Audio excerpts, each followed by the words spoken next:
Assalamualaikum teman-teman, bareng aku Salma Naziha dengan NIM 2011-2010-20 dari Prodi Bioteknologi Universitas Aisyah Yogyakarta akan bersama-sama belajar mengenai terapi acute myeloid leukemia melalui hematopoietic stem cell transplantation. Nah, AML sendiri merupakan jenis kanker darah yang terjadi ketika sel-sel darah putih di sumsum tulang menjadi abnormal dan tidak berfungsi dengan baik. Sel-sel abnormal ini dapat menyebar ke seluruh tubuh dan mengganggu fungsi organ-organ penting. Leukemia akut merupakan salah satu penyakit keganasan yang sering terjadi. Jenis leukemia akut ada dua, yaitu leukemia limfosit akut dan leukemia myeloid akut. Pada leukemia akut, sel-sel imatur akan terus memperbanyak diri dan tidak dapat menjadi mature sesuai dengan semestinya. Penderita dari leukemia ini memiliki beberapa gejala. Yang pertama, penderita akan terlihat pucat, sesak nafas saat beraktivitas, mengalami kelelahan dan perdarahan, baik itu di kulit, gusi, ataupun hidung. Kemudian, penderita juga sering demam dan terdapat memar tanpa sebab. Patogenesis utama dari AML ini adalah adanya blokade maturitas yang menyebabkan proses diferensiasi sel-sel seri myeloid terhenti pada sel-sel muda atau blast, sehingga terjadinya akumulasi blast di sumsum tulang yang akan menyebabkan gangguan hematopoiesis normal dan pada gilirannya akan mengakibatkan sindroma kegagalan sumsum tulang. Salah satu terapi atau pengobatan AML ini dapat dilakukan dengan transplantasi stem cell. Stem cell sendiri atau yang sering disebut sel induk merupakan sel yang tidak berdiferensiasi dan dapat berdiferensiasi menjadi jenis sel lain serta memiliki potensi untuk berkembang biak dan memperbaharui diri untuk menghasilkan stem cell baru. Stem cell memiliki kemampuan untuk berkembang menjadi 200 jenis sel yang berbeda, mulai dari sel otot hingga sel otak. Stem cell sendiri juga memiliki dua kemampuan khusus, yaitu yang pertama dapat berdiferensiasi yang tinggi, yaitu mampu berkembang menjadi banyak sel, serta kemampuan untuk meregenerasi dirinya sendiri atau self renewal. Yang berarti, stem cell ini mampu membuat salinan diri melalui pembelahan sel. Dalam beberapa kasus juga diperoleh bahwa stem cell ini menunjukkan kemampuan untuk memperbaiki jaringan yang rusak. Pada proses pembentukan stem cell, diawali dengan pembentukan blastokista setelah sperma dan sel telur bergabung. Dinding bagian dalamnya dilapisi oleh sel induk embrionik yang pendek umurnya. Blastokista memiliki dua jenis sel utama. Yang pertama massa sel dalam atau ACM yang berkembang menjadi epiblast dan mendukung perkembangan janin. Yang kedua yaitu Traphoctoderm atau TA yang membentuk struktur pendukung ekstraembrionik seperti plasenta. Blastokista mengatur lingkungan micro ICM dan memungkinkan sel-sel ICM untuk tetap tidak berdiferensiasi. Sel-sel induk embrionik manusia berasal dari ICM dan memiliki potensi pluripoten untuk membentuk berbagai jenis sel dalam tubuh. Selama embriogenesis, sel-sel membentuk lapisan germinal yaitu endoderm, mesoderm, dan ektoderm yang pada akhirnya menghasilkan sel dan jaringan yang berbeda dalam janin dan organisme dewasa. Nah, setelah sel induk embrionik manusia berdiferensiasi menjadi lapisan germinal, mereka menjadi sel induk multipoten yang terbatas pada jenis sel lapisan germinal.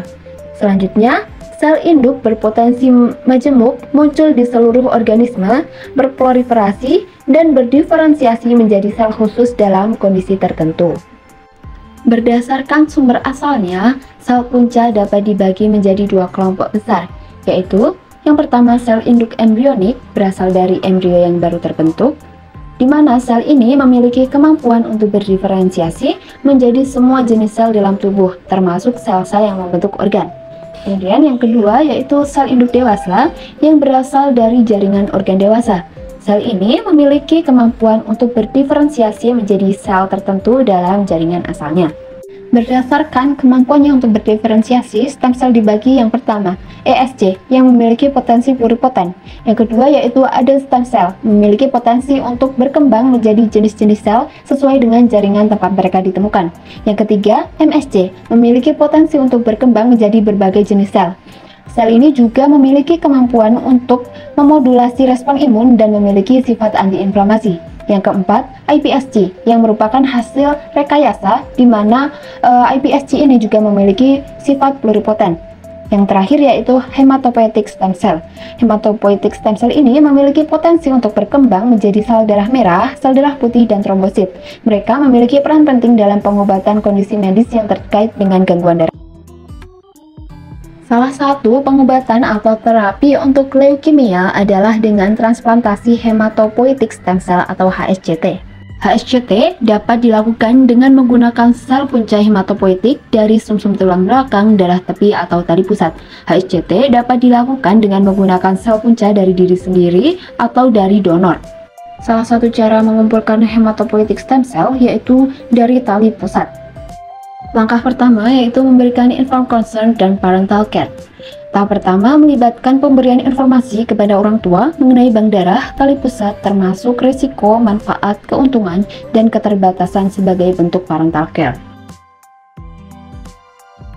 Teknik pengumpulan darah tali pusat sendiri dapat dilakukan melalui vena umbikal baik sebelum maupun setelah melahirkan plasenta.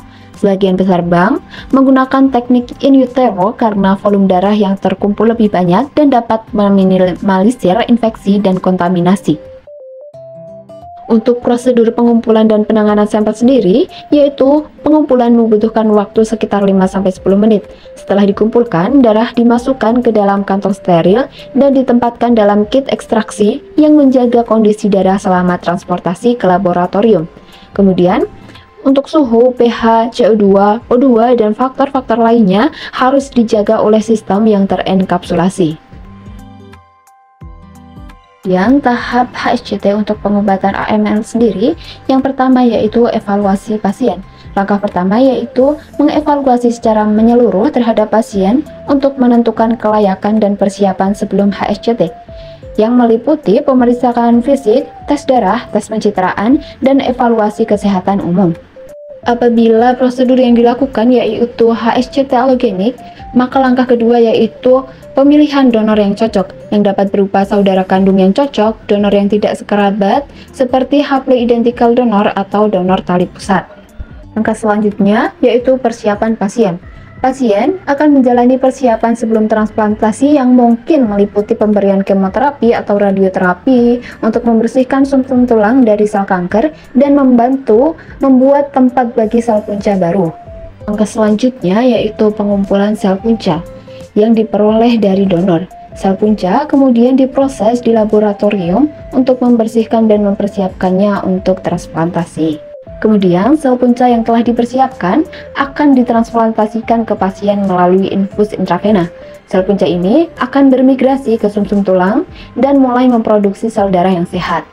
Apabila sudah dilakukan transplantasi, kemudian akan dilakukan perawatan pasca transplantasi.